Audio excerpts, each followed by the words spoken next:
I don't think I've ever met anybody who's been in China who didn't like China. So being able to visit, and now it's very convenient because the only way to get a visa was to come to Helsinki.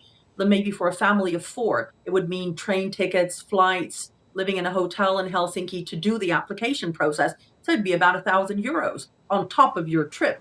So now when we don't have this, that obviously you'll be able to save that €1,000 and then you spend it in China to do what you want to do, which is obviously opening up a massive opportunity. And I think that people are genuinely intrigued. I once met an old Finnish man and he told me he didn't eat rice. And I thought he was, not politically sensitive. And he told me no, because he thought that he should save the rice of the world for the Chinese people.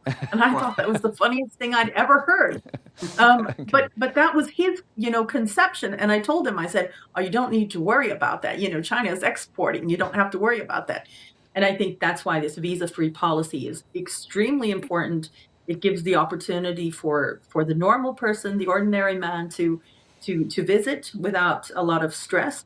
And I think it's going to be an exciting way. And people are going out there, they're sharing with their friends. And I think that anybody who's made friends with Chinese people, who's ever visited in China, feels completely different about China. People are talking about like a post-China culture shock or even post-China blues. Do you feel any kind of a similar experience like back in China or back in Finland? Oh, definitely. I for me, everybody always talks about how China is so convenient. Life in China is so easy, and I use all the Chinese apps. I mean, I have everything from Samsung to Didi to 大众点评. I use all the possible. But in for my life, the biggest thing that I've always loved about China is people.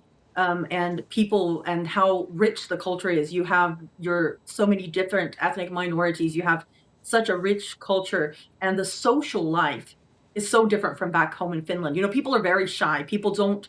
It's not very easy to make friends in Finland. In China, I think that's one of the richest and the best things about having Chinese friends is that honest and that real, life that brings to you. You have a very rich and full life in China. And that's one of the first things that really shocked me when I came back to Finland.